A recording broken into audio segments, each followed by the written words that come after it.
किमान वेतन नको, रोजगाराची शाश्वती द्या असे म्हणत कारखाने बंद करण्याच्या इशाऱ्याविरोधात सहाय्यक कामगार आयुक्त कार्यालयासमोर ठिय्या आंदोलन केलं।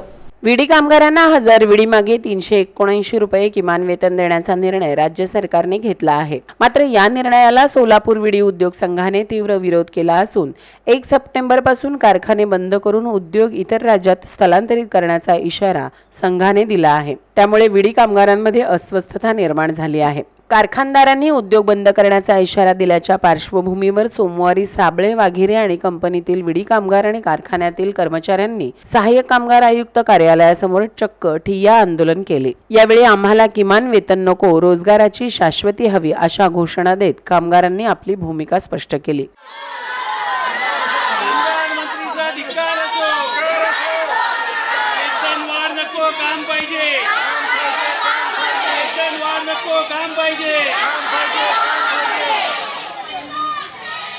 या प्रसंगी महिला विडी कामगारांनी संतप्त प्रतिक्रिया व्यक्त करत आम्हाला किमान वेतन नको, सध्या मिळणाऱ्या 245 रुपयांच्या मजुरीवर आम्ही समाधानी आहोत, मात्र कारखाने बंद करू नका अशी मागणी केली। कारखाने इतर राज्यात स्थलांतरित झाल्यास हजारो कामगारांचा रोजगार धोक्यात येईल अशी भीती यावेळी महिलांनी व्यक्त केली। मालिक जो मजूरी देने वाला है उसमें हम राजी खुशी हैं।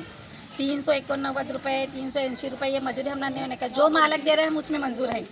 हमारे को कामगार काम होने का है, बीड़ी बंद नहीं करने का है। जब हमारे एक दिन की रोजी बन गई तो हमने कौन देते के लेखा को, कौन नहीं देते। हमें घर में बैठ को काम करते हैं, हमारे बीड़ी बच्चा को देखते हैं, हमारा संसार देखते हैं। जब हमें घर में बैठ को काम करते हैं, जब हमारी रोजी होती है। अगर नहीं भी बोलेंगे तो जब बीच में जब कारखाना बंद करा कितने औरतें फांसी ले रहे थे, कहाँ जा को बॉडी में पड़ रहे थे, जब उनके घर कौन चलाए क्या, घर कौन देखे क्या, जब कितने लोग फांसी ले को मेरे कौन जाकर बॉडी में पड़ को मेरे कौन देखे क्या, उसको कौन भी नहीं देखे। मालक हमारा है, हमको जो तकरार करने हैं मालक से करेंगे और जो मालक बोलेंगे हम सुनेंगे काम कर। अभी जो मालक जो दे रहा है मजुरी हम उस पर राजी है। बरोबर। आणि आम्ही ना आमचे मालक दिले 245 मध्ये राजी आहोत। आम्हाला तेच रेट पाहिजे। मालक आमच्यासाठी आहे, आम्ही मालकांसाठी आहे। माझं एवढंच बोलणं आहे।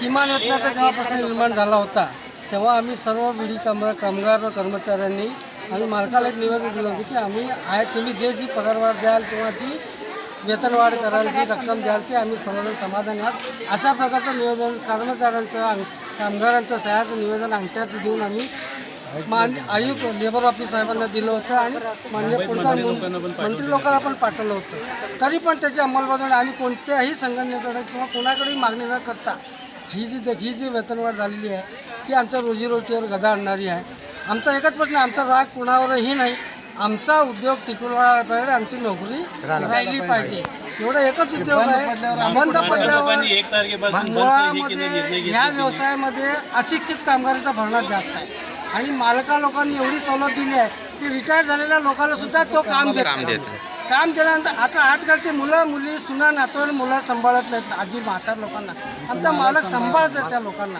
तर पण ही परिस्थिती असताना आमचा राग कुणावरच नाही, फक्त आम्हाला आमची रोजीरोटी टिकली पाहिजे। ती तक्रार कुठं काही केली नाही, आम्ही सरकार दरबारी पण गेलो नाही किंवा इथं नाही। आमचं मालक आणि कामगारांचं आमचं नातं खूप घट्ट आहे आणि वेळोवेळी मालकांनी आम्हाला सांभाळून घेतलेलं आहे। कोरोनाच्या काळामध्ये जेव्हा नातेवाईक आपल्याकडे यायला घाबरत होते पण मालकांनी आम्हाला वेळोवेळी मजुरी टाकलेली आहे, आर्थिक मदत केलेली आहे। त्या कोरोनाच्या बिकट काळात सुद्धा त्यांनी आम्हाला साथ दिलेली आहे। आमचा पगार वेळेवर मिळतो, आमची मजुरी वेळेवर मिळते, त्यामुळे आम्हाला कामगार आम्ही कुठल्याच संघटनेकडे किंवा आपल्या आयुक्तांकडे शासनाकडे आम्ही कुठलीच तक्रार केली नाही। मालकांनी आम्हाला जे काही दिले त्यात आम्ही समाधानी आहोत। आमचा हा रोजगार 18 ते 60 किंवा 65 वयापर्यंतच्या सगळ्या महिलांसाठी हा रोजगार आहे। ही खूप महत्त्वाची बाब आहे आणि हा विडी उद्योग आपण घरात बसून आपल्या मुलाबाळांना सांभाळून विडी उद्योग आपण करतो, बिड्या बनवतो। दरम्यान कामगारांच्या विविध मागण्यांचे निवेदन सहाय्यक कामगार आयुक्त कार्यालयातील अधिकाऱ्यांना देण्यात आले। यावेळी अधिकाऱ्यांनी येत्या 2 ते 3 दिवसात विडी कारखानदारांची बैठक घेऊन या प्रश्नावर तोडगा काढण्याचे आश्वासन दिले। आपल्यामध्ये उपस्थित असणारे कर्मचारी हे इतर कोणत्या कामगार संघटनांचे प्रतिनिधी आहेत किंवा नाहीत याबाबत आता सत्यता तर मला आत्ता माहीत नाही, पण असं समजूयात की आपल्यातले कोणी कर्मचारी कोणत्या कामगार संघटनेचे प्रतिनिधी असतील तर त्या संघटनेच्या वतीने सेपरेट पत्रव्यवहार पण आपल्या कार्यालयाला सादर आहे, इम्प्लिमेंट करावं वगैरे नाही।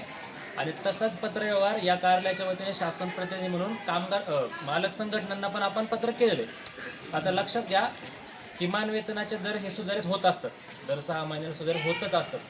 फक्त विडी कामगारांबाबतच होतात असं काही नाही. जे काय 40+ म्हणा आपण की व्यापाराचे किंवा कामाच्या प्रकारावर होण्या त्यानुसार आपण सुधारित करतो. तर शासन स्तरावरनं ते केलेच जातात आणि त्याची अंमलबजावणी व्हावी असं शासनाचे प्रतिनिधी म्हणून कामगार विभागामार्फत आपले कार्यालय प्रमुख आणि आम्ही जो काय आपला इथला स्टाफ असेल त्यांनी करणेच आहे. जे काय विविध काय म्हणतील आस्थापना आहेत त्याच्यामध्ये. आता आस्थापनेतल्या कर्मचाऱ्यांनीच ही मागणी देणं पाठवणं सोपं होईल, कारण की शेवटी किमान वेतन हा आकड्यांवरचा खेळ आहे. आम्हाला लागू नको हे म्हणणं तुम्ही ठीक आहे, पण किती लागू आहे सध्या हे आम्हाला शासन स्तरावरती दाखवणंच आहे. तर आम्ही गुरुवारी शुक्रवारी एक मालक संघटनेची बैठक लावू, त्यांचं पण बाजू ऐकून घेऊ आणि किमान वेतन रद्द करा असे जे काही पोस्टर आता मला दिसतात तर रद्द करा ह्या मागणीकडे आपण म्हणजे ह्या मागणीवरती थांबणार. आता जे काही सुधारित लागू आहेत आत्ता त्याच्यावरती ठाम ठेवण्यासाठी एक आकडेवारी सादर करा.